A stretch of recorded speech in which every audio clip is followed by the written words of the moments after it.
Do you want to know?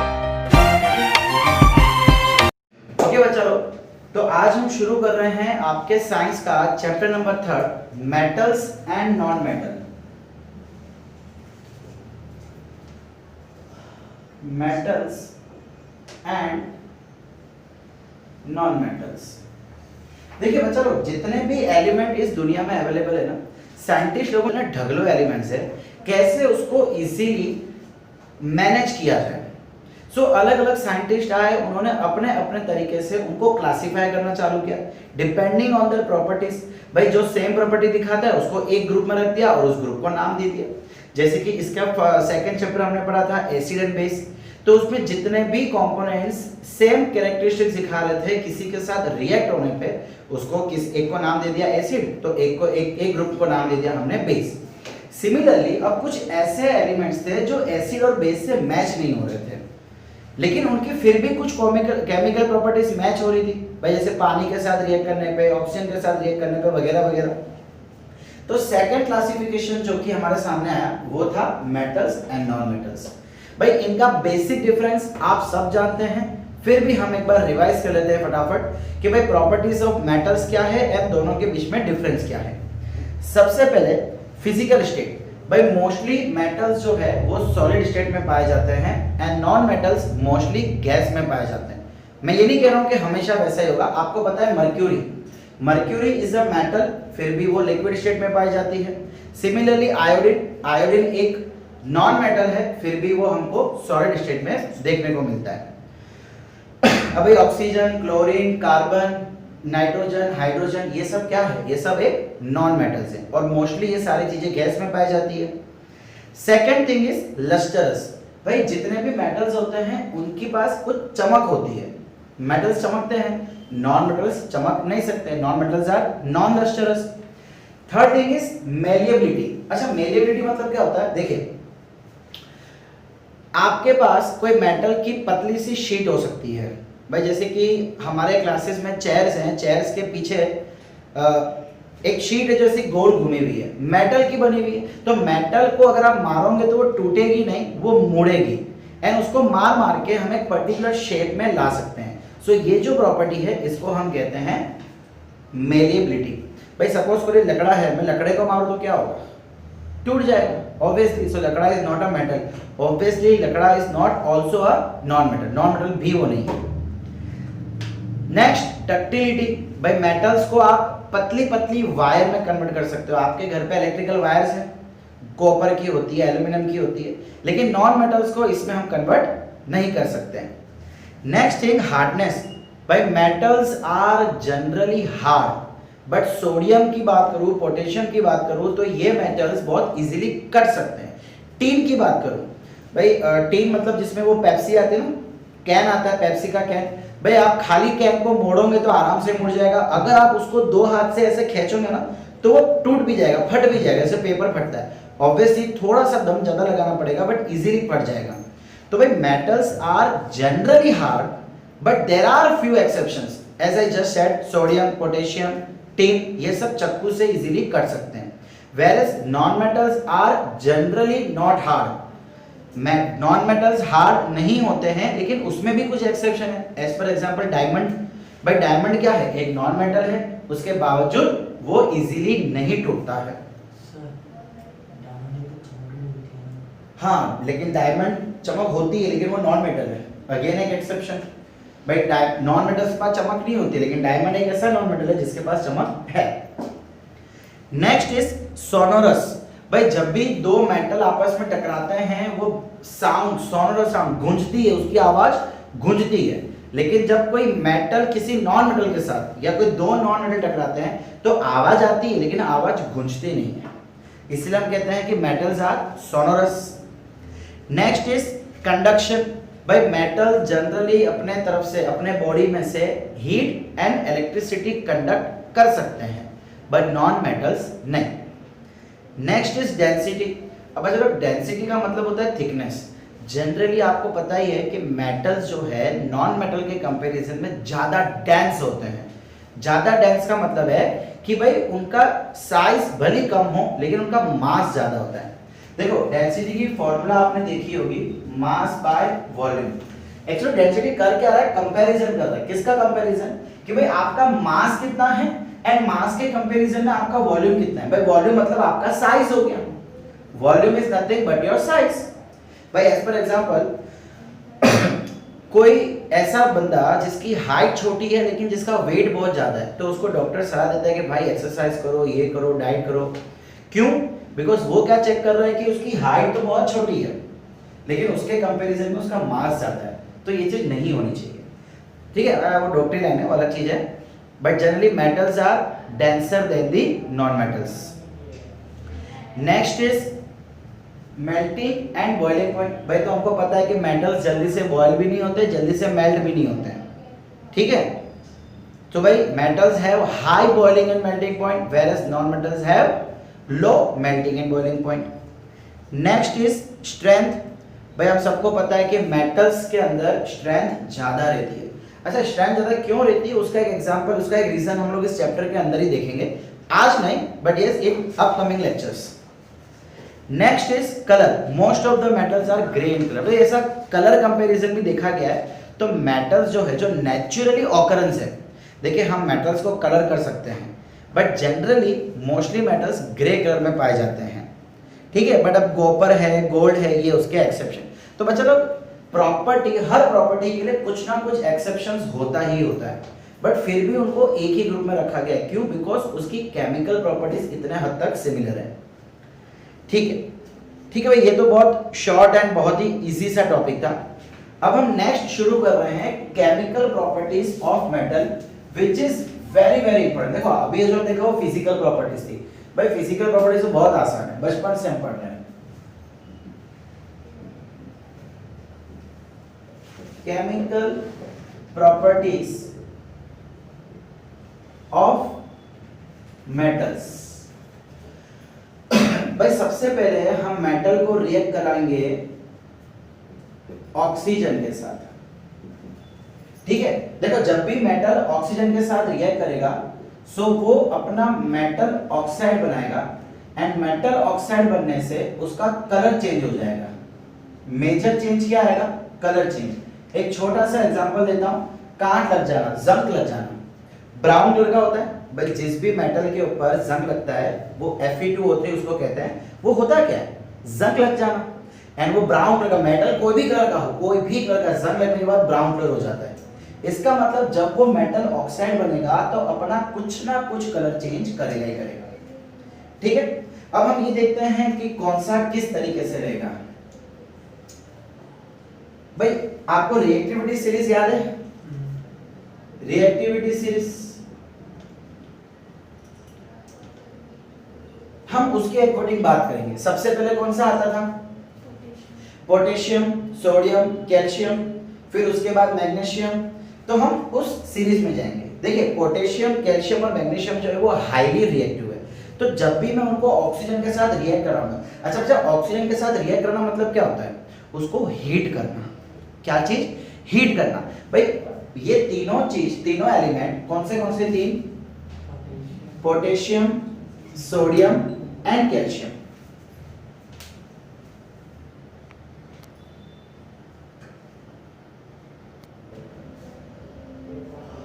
अच्छा बच्चा लोग, जैसे कि हम कह रहे थे कि ये तीनों एलिमेंट हाईली रिएक्टिव है, तो ये क्या करेंगे?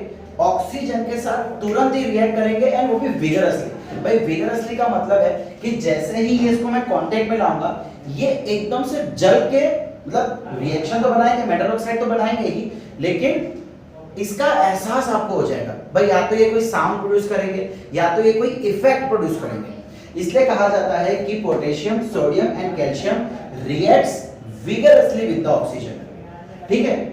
भाई इसको हम ऑक्सीजन के साथ रिएक्ट करवाते हैं। अब ये क्या बनेगा? यहां से बन जाएगा ये K2O, ये क्या बन जाएगा? Na2O एंड ये बन जाएगा CaO। भाई इस रिएक्शन से हमें कुछ चीजें और समझनी है, एक्स्ट्रा कॉन्सेप्चुअल चीजें। पहली चीज कि भाई K और सोडियम के नीचे 2 आया बट कैल्शियम के नीचे नहीं आया। उसका रीजन सर क्योंकि उनकी वैलेंसी सेम है। भाई वैलेंसी हाँ सेम है। देखो पोटेशियम की वैलेंसी होती है +1 एंड ऑक्सीजन की वैलेंसी होती है -2। मतलब ये एक ऑक्सीजन इसको देगा, ये क्या कर रहा है, एक एलिमेंट एक ऑक्सीजन इसको दे रहा है, तो 2 ऑक्सीजन की रिक्वायरमेंट है, तो मुझे 2 पोटेशियम चाहिए। हाँ मैं बैलेंस नहीं किया है, मैं भी बैलेंस कर देता हूँ भाई। जैसे यहाँ पे K2 है तो यहाँ पे बैलेंस हो जाएगा, लेकिन फिर प्रॉब्लम ऑक्सीजन 2 है तो मुझे यहाँ पे भी 2 लाना पड़ेगा। सो ऑक्सीजन 2 लेकिन पोटेशियम कितना हो गया, 2 2 4, तो लो मैंने इसको 4 बना दिया, हेंस बैलेंस्ड। सिमिलरली सोडियम के लिए भी वही चीज होगा, 2Na2O प्लस यहाँ पे हो जाएगा 4Na, एंड कैल्शियम के लिए क्या हो जाएगा, यहाँ पे 2 कर दूं तो यहाँ पे भी 2, लो हो गया बैलेंस। याद रखना इस समय क्या होगा, विगरसली रिएक्शन होगा। अब हम आगे बढ़ते हैं भाई, पोटेशियम सोडियम कैल्शियम, उसके बाद क्या आता है मैग्नीशियम एंड एल्यूमिनियम। देखिए रिएक्शन सेम ही होगा, ऑक्साइड ही बनेगा, लेकिन तरीका अलग अलग होगा। देखिए अब जब मैग्नीशियम जो है वो इतनी स्पीड में नहीं चलता, क्यों, बिकॉज मैग्नीशियम इतना रिएक्टिव नहीं है जितना पोटेशियम और सोडियम थे, तो वो जलेगा जरूर, वो ऑक्सीजन के साथ रिएक्ट जरूर करेगा और क्या बनाएगा MgO2, नहीं MgO, सॉरी क्या बनाएगा MgO। लेकिन ये नॉर्मली रिएक्ट होगा, एकदम नॉर्मल रिएक्शन होगा, कोई विगरसली भी नहीं और कोई चीज में नहीं। और जब ये जलेगा, याद रखना जब ये MgO बनेगा तब ये आपको व्हाइट कलर की लाइट प्रोड्यूस करेगा। जब भी मैग्नीशियम जलता है वो व्हाइट कलर की एक लाइट प्रोड्यूस करता है, ठीक है। सर उसका ऑक्साइड भी वाइट कलर में प्रोड्यूस होगा, तो वही होगा ना, तो ये तो व्हाइट कलर की लाइट प्रोड्यूस कर रहा है, अगर व्हाइट लाइट में होगा तो। सिमिलरली एल्यूमिनियम को अगर मैं रिएक्ट करवाऊंगा सो वो क्या बनाएगा Al2O3। मैं भी बैलेंसिंग पे ध्यान नहीं दे रहा हूं, ओके। अब चलो जैसे ही एल्यूमिनियम से आगे बढ़ेंगे, यानी कि अब क्या आएगा Zn, जिंक आएगा, आगे जाके Fe आएगा एंड कॉपर आएगा। अब जब ये तीनों ऑक्सीजन के साथ रिएक्ट करेंगे, mark my words, listen me clearly, कि ये नॉर्मल टेम्परेचर है। भाई प्लीज अपने आप को म्यूट करो।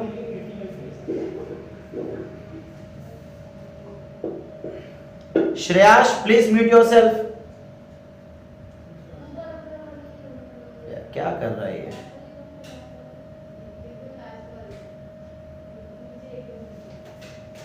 ओके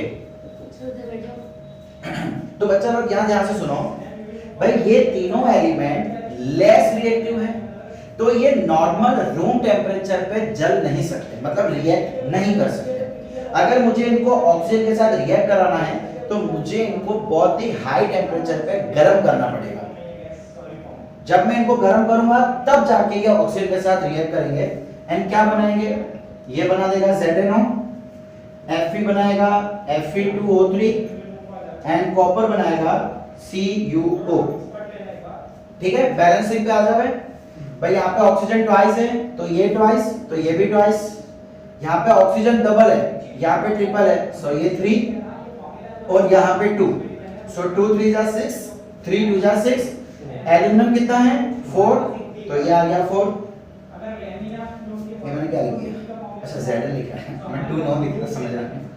ओके भाई ZnO, सिमिलरली O, यहाँ पे डबल, यहाँ पे डबल। सिमिलरली इधर देखो, जैसा ये है वैसा ये हो जाएगा, यहाँ पे 2, यहाँ पे 3 एंड यहाँ पे 4 एंड इसके लिए इधर 2 एंड इधर 2। लो भाई ये हो गया बैलेंस। तो बच्चा लोग आपको करना क्या, देखिए 2 मिनट के अंदर ये पूरी बड़ी सी थियरी लर्न हो सकती है। हमें क्या याद रखना है कि जो हाईली रिएक्टिव है वो तुरंत रिएक्ट हो जाएंगे, वो भी विगरसली। जो मीडियम रेंज के हैं वो नॉर्मल रूम टेम्परेचर पे, यानी कि जो इस समय का रूम टेम्परेचर बाहर है वो उस टेम्परेचर पे इजीली जल जाएंगे। फिर लास्ट के ये जो 3 हैं ये इजीली जल नहीं सकते, इजीली रिएक्ट नहीं हो सकते हैं, इसलिए हम क्या करेंगे, इसको हाई टेम्परेचर पे रिएक्ट करवाएंगे, तब जाके ये रिएक्ट करेगा। अब जो भी रिएक्शन है भाई आपको पता है रिएक्शन कैसे होते हैं, अकॉर्डिंग टू वैलेंसीज। फिर से समझा रहा हूं, देखो एल्यूमिनियम की बात करूं सो भाई एल्यूमिनियम की वैलेंसी होती है +3 और ऑक्सीजन की वैलेंसी होती है -2। आपने 9th में एक शॉर्ट ट्रिक सीखी थी भाई, जो आपको कंपाउंड बन रहा है उसके एलिमेंट्स लिखो, उसकी वैलेंसी लिख लो एंड उसको क्रॉस मल्टीप्लाई करेगा, तो ये क्या हो जाएगा Al2O3। क्या करना है हमको? क्रॉस मल्टीप्लाई एल्यूमिनियम ऑक्साइड, ठीक है, magnesium oxide, aluminium oxide, zinc oxide, ferrous oxide and copper oxide, simple.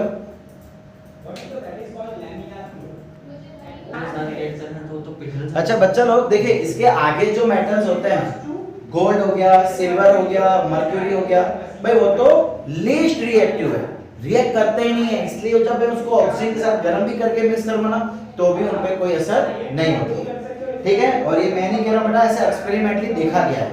चलाना ही पड़ता है ना, हाँ बिना चलाए कुछ करेंगे। ठीक है भैया, अब आगे बढ़ते हैं और मेटल का रिएक्शन देख लेते हैं वाटर के साथ। सेम इसी चीज को लेते हुए आगे बढ़ेंगे हम।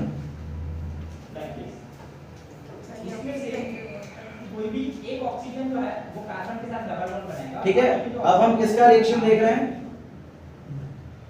Metals plus water.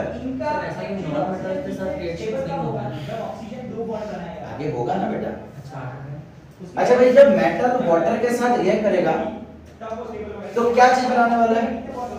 पहला तो भाई मेटल हाइड्रो ऑक्साइड क्या बनाएगा?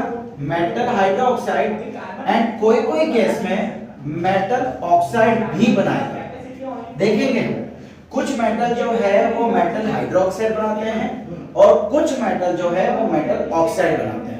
Metal oxide plus and gas साथ में हाइड्रोजन गैस रिलीज होगी।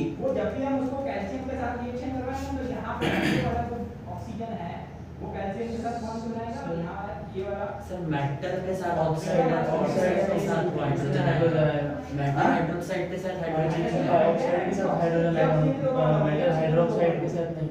लेकिन इसका पास सर ऑलरेडी देखते हैं हम देखते हैं आगे। अच्छा बच्चों लोग, यहाँ पे भी हम उसी तरीके से चलेंगे जैसे पहले चले थे। सबसे पहले हम बात करेंगे हाईली रिएक्टिव की, पोटेशियम, सोडियम एंड कैल्शियम।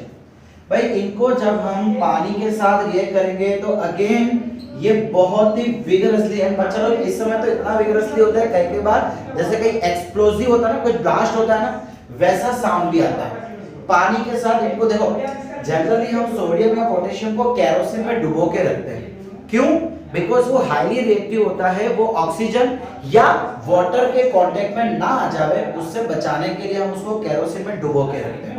ठीक है, ये क्वेश्चन एग्जाम में कई बार आता है। व्हाई सोडियम या तो potassium is dipped into the kerosene? Because it is highly reactive, it reacts easily with oxygen to form oxides और with water to form hydroxides. Therefore it is dipped in the kerosene to prevent its reaction from oxygen or from water. अब अच्छा लोग देखो यहाँ पे क्या बनने वाला है, जैसे कि हमने कहा हाइड्रोक्साइड, सो यहाँ पे KOH, अब साथ में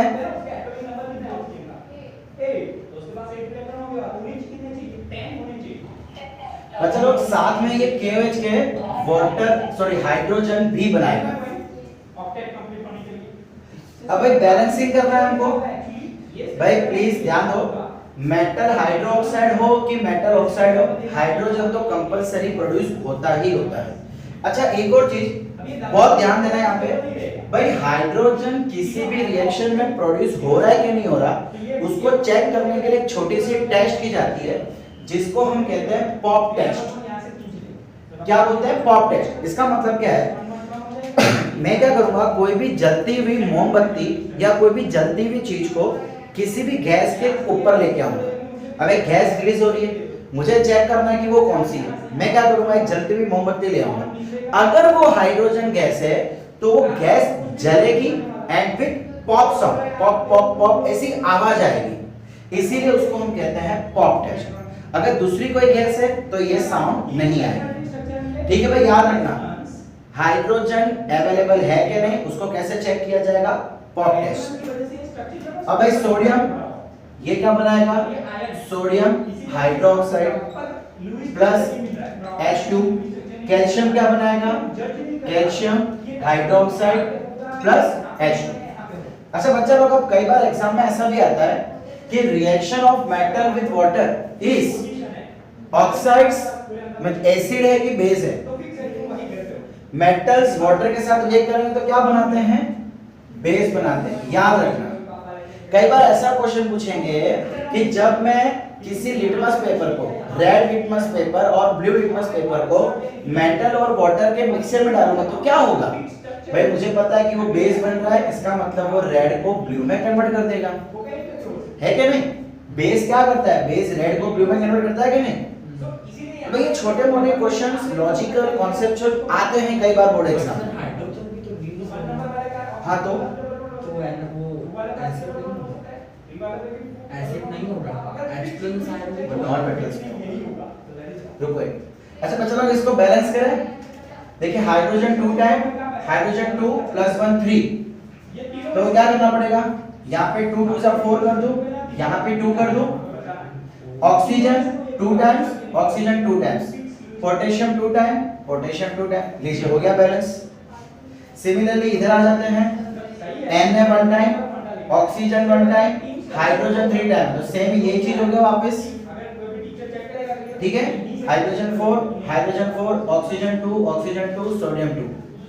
कैल्शियम हाइड्रोक्साइड, सो भाई हाइड्रोजन 2 बार 4 बार, तो इधर 2 कर देते हैं, ऑक्सीजन 2 टाइम्स, कैल्शियम 2। लीजिए हो गया बैलेंस।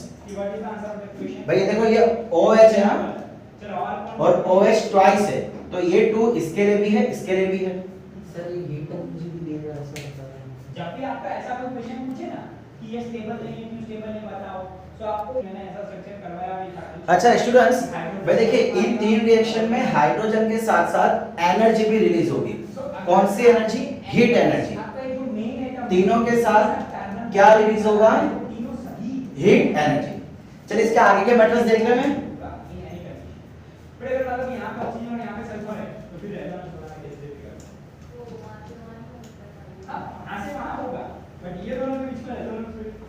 Potassium, sodium, calcium. उसके बाद कौन से आते हैं?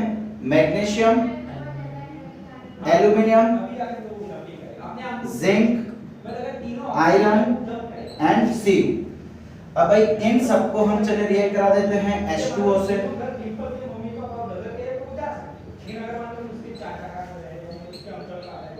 अब अच्छा लोग, इससे पहले जो हमने रिएक्शन देखे थे ना पोटेशियम सोडियम के, वो कोल्ड वाटर से जल्दी रिएक्ट कर जाते हैं। भाई जनरली पानी एटमॉस्फेरिक टेम्परेचर में तो कोल्ड ही होगा, एक नॉर्मल टेम्परेचर, तो वो इजीली रिएक्ट कर जाते हैं। अब मैग्नीशियम और एल्यूमिनियम जो है वो रूम टेम्परेचर पे रखे हुए पानी से जल्दी रिएक्ट करते हैं। हाँ देखो मैं क्या बोल रहा हूँ, अभी जो हमने देखा पोटेशियम वगैरह वो कौन से वाटर से हीट करेंगे? ठंडे पानी से। किससे? ठंडे पानी से। लेकिन ये दोनों कौन से वाटर से रिएक्ट करेंगे? रूम टेम्परेचर, एक ऐसा वाटर जिसका रूम टेम्परेचर होगा, याद रखना। रूम टेम्परेचर पे होगा तो रिएक्ट करेंगे, ठंडे से रिएक्ट नहीं करते। मैग्नीशियम एल्यूमिनियम ठंडे पानी से रिएक्ट नहीं करते हैं, रूम टेम्परेचर होना चाहिए। अच्छा अब ये क्या बनाएगा? देखिए अब यहाँ पे MgOH जैसी कोई चीज नहीं होती है, यहाँ पे वो क्या बनाने वाला है? Magnesium oxide and hydrogen gas, and यहाँ पे कोई एनर्जी रिलीज नहीं होगी, बट बहुत ही लिटिल अमाउंट में। एनर्जी रिलीज बहुत ही लिटिल अमाउंट में होगी। सिमिलरली यहाँ पे क्या बनेगा? Al2O3 plus hydrogen. देखिए हमने कहा था ना कहीं कहीं ऑक्साइड भी बनता है, कुछ मेटल्स ऑक्साइड्स बनाएंगे हाइड्रो ऑक्साइड्स में। अच्छा मैं जिंक की बात करूं तो भाई देखिए zinc, iron and copper compulsory react करेंगे किससे? स्टीम से।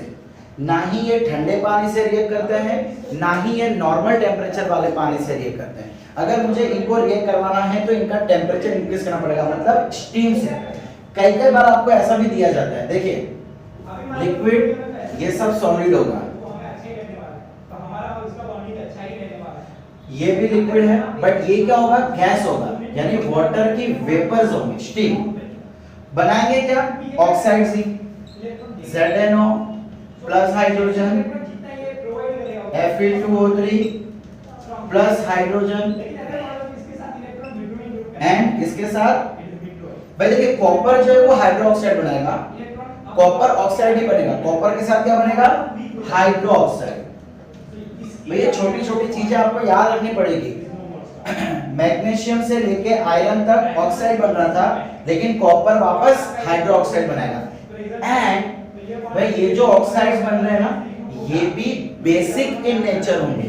कैसे होंगे? ये भी बेसिक इन नेचर। ऑब्वियसली इसका बेसिक लेवल कम होगा। भाई हमने पीएच लेवल पढ़ा था ना, तो इसका पीएच कम होगा, लेकिन होगा जरूर। ये बेसिक्स होंगे प्लस हाइड्रोजन। भाई अब इसको बैलेंस तो आप खुद कर सकते हो, ठीक है? ओके स्टूडेंट्स, भाई अब हम नेक्स्ट देख लेते हैं मेटल्स का रिएक्शन एसिड के साथ। देखिए बच्चों, अब इसमें जितने भी हाईली रिएक्टिव या मीडियम रिएक्टिव मेटल्स हैं, वो सारे के सारे डाइल्यूट एसिड के साथ रिएक्ट करते हैं। किसके साथ? Dilute acid. डाइल्यूट एसिड का मतलब क्या है? जिसमें एसिड की मात्रा कम रहती है एंड वाटर की मात्रा ज्यादा रहती है, ठीक है? और वो क्या बनाएंगे? भाई यहाँ पे ध्यान देना, जब मेटल्स एसिड के साथ रिएक्ट करेंगे, यानी कि मेटल में आप ले लो, कोई भी ले लो, चलो सोडियम ले लेते हैं, स्टार्टिंग से शुरू करते हैं, एंड एसिड ले लेते हैं, चले HCl। तो एक चीज वो बनाएंगे सॉल्ट। एसिड बेस में बहुत सॉल्ट खेला ना, वैसा ही सॉल्ट यहाँ पे भी आएगा, जो कि ना ही एसिड होता है ना ही बेस होता है, एंड हाइड्रोजन गैस रिलीज करेगा। सबका रिएक्शन सेम रहेगा, सबका। आप कोई भी मेटल ले लो, कहां से कहां तक? पोटेशियम से लेके मैग्नीशियम एल्यूमिनियम तक, कोई भी ले लो, आपका रिएक्शन सेम रहेगा। मैं आपको 2 या 3 रिएक्शन दिखा देता हूं। भाई जैसे पोटेशियम का हम चले ले लेते हैं HCl के साथ, तो क्या रिएक्शन आ जाएगा? KCl। भाई इसका पॉजिटिव, इसका नेगेटिव, एंड यहाँ पे क्या बन जाएगा? हाइड्रोजन। बैलेंसिंग के लिए ये 2 कर दिया, ये 2 कर दिया, ये 2 कर दिया। भाई बैलेंसिंग तो आते हम अच्छे से कर सकते हैं। चलिए मैं पोटेशियम का रिएक्शन H2SO4 से कर देता हूं। Sulphuric acid.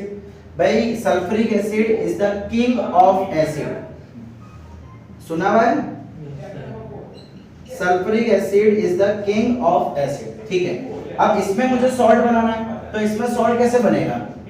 K2SO4, इसका पॉजिटिव, इसका नेगेटिव।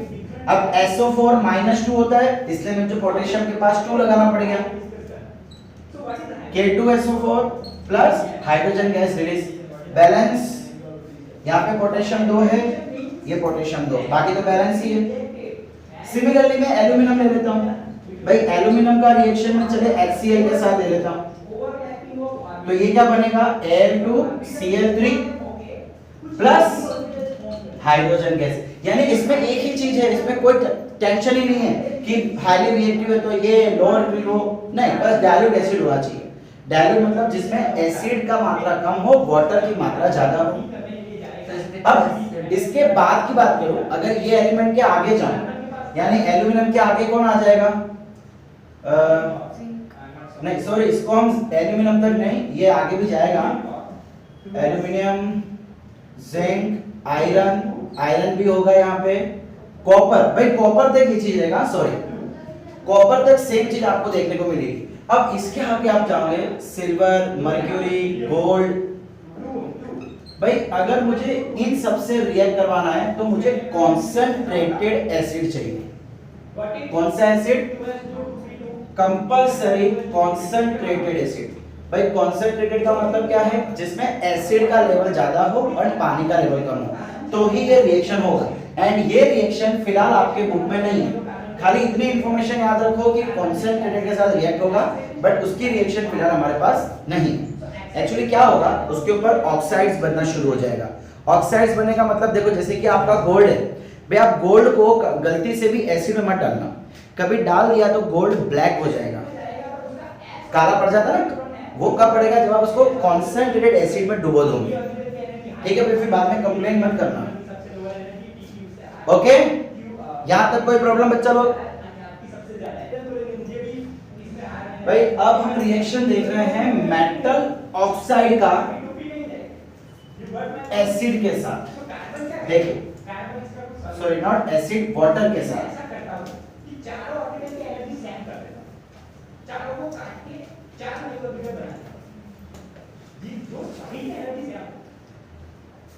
हाइड्रोजन पे ऐसा ना हो यार तुमने मेरे को लोअर एनर्जी में डाल दिया उसको। देखिए बच्चा लोग, अब हम क्या ले रहे हैं, एक तरफ ले रहे हैं हम लोग मेटल ऑक्साइड और उसको रिएक्ट करवा रहे हैं हम H2O के साथ। तो भाई यहाँ पे ताज्जुब की बात क्या है, वो क्या बनाएगा यहाँ पे मेटल हाइड्रोक्साइड।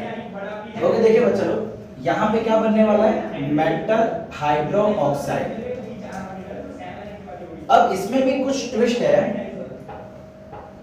भाई। जनरली जो मेटल ऑक्साइड होते हैं वो पानी में सॉल्युबल नहीं होते हैं, आर इनसॉल्युबल। हम क्या बोल रहे हैं, generally metals oxides are insoluble, मतलब पानी में डिसॉल्व नहीं होते हैं एंड वो हाइड्रोक्साइड बनाएंगे।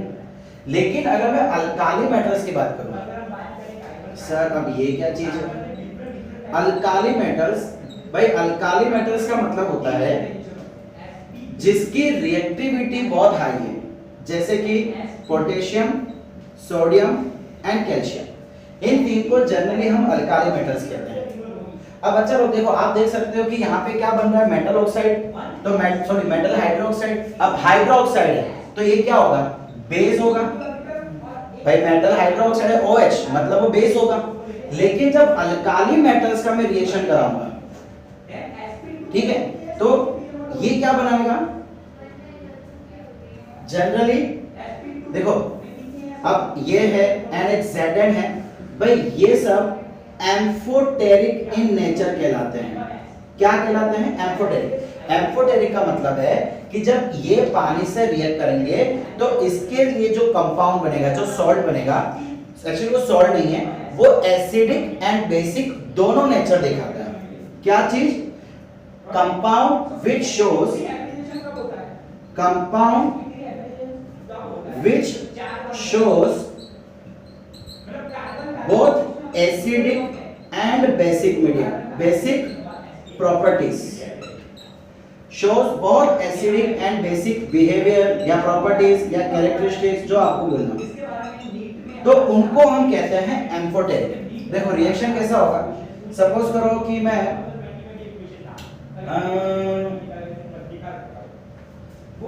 कौन सा मेटल ले लेंगे सबसे पहले, चलिए मैग्नीशियम ऑक्साइड को पानी से रिएक्ट कराते हैं, तो यहाँ पे क्या बनेगा MgOH, magnesium hydroxide and hydrogen gas release होगी यहाँ पे भी। लेकिन अगर मैं ZnO को रिएक्ट कर रहा हूँ, जिंक ऑक्साइड, तो बच्चों लोग यहाँ पे क्या रिएक्शन बनने वाला है, Zn2, कोई आइडिया भाई? भाई यहाँ पे ऑक्साइड नहीं बनेगा, हाइड्रोक्साइड नहीं बनेगा।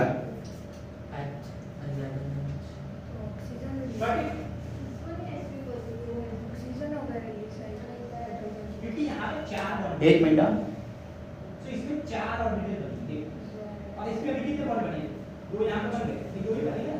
सो ये दोनों को आपको एक ही कंसीडर करना है।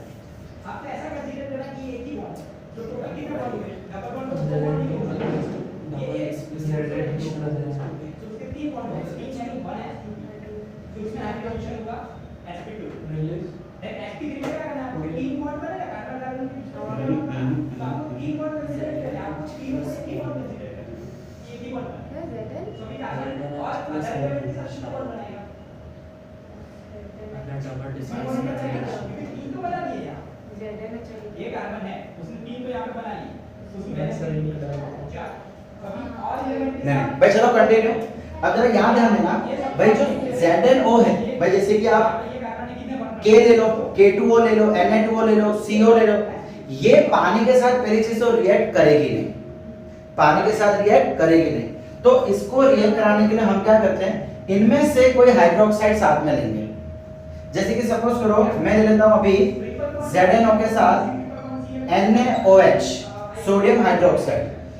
भाई ध्यान से सुनो, अल्काली मेटल्स जो है वो पानी के साथ, अगर उसका ऑक्साइड्स है तो वो पानी के साथ रिएक्ट नहीं करते, ये तो हमने पहले भी देखा, ये हाईली रिएक्टिव है। अब इनके ऑक्साइड्स को हम इनके हाइड्रोक्साइड के साथ रिएक्ट करवा रहे हैं। भाई यहां से अगर मान लो मैं सोडियम लेता हूं, देखो यहाँ ये भी तो अल्काली है, किसी एक के ऑक्साइड को किसी दूसरे के बेस के साथ अगर मैं रिएक्ट करवाता हूं, तो यहाँ पे क्या बनेगा भाई, एक्चुअली वो कहना चाह रहा है, देखिए Zn2 NaOH, ये क्या बना भाई, इस कंपाउंड को हम कहते हैं सोडियम जिंकेट, सोडियम जिंकेट। और ये एक ऐसा कंपाउंड है जिसको हम एम्फोटेरिक कहते हैं, मतलब ये एसिडिक भी है और ये बेसिक भी है। ये क्या था, ओनली बेसिक, ओनली बेसिक, तो इसको हम एम्फोटेरिक नहीं कह सकते हैं। हम एम्फोटेरिक किसको बोलेंगे, इस टाइप के कंपाउंड को। अब भाई जैसे कि आप अगर मान लो कैल्शियम ले लेंगे CaO और उसको अगर आप सोडियम हाइड्रोक्साइड रिएक्ट करवाते हो, पहली चीज हमने क्या बोला कि ये पानी के साथ तो रिएक्ट करेगा ही नहीं, हाईली रिएक्टिव है। अब इसको जब बेस के साथ रिएक्ट किया गया तो ये क्या बना देगा, Ca2NaOH। ठीक है भाई, बैलेंस कर सकते हैं हम लोग, बैलेंसिंग कैन बी डन। सो ये क्या बन जाएगा, सोडियम कैल्शियमेट, यस। ओके बच्चा लोग, भाई ये रिएक्शन तो आपको अपनी बुक में इजीली देखने को मिल जाएगा। बच्चा लोग समझ आया? ऐसे ही और रिएक्शंस है आपके बुक में, एक दो एक्स्ट्रा आपके नोट्स में भी उसको दे रखे हैं।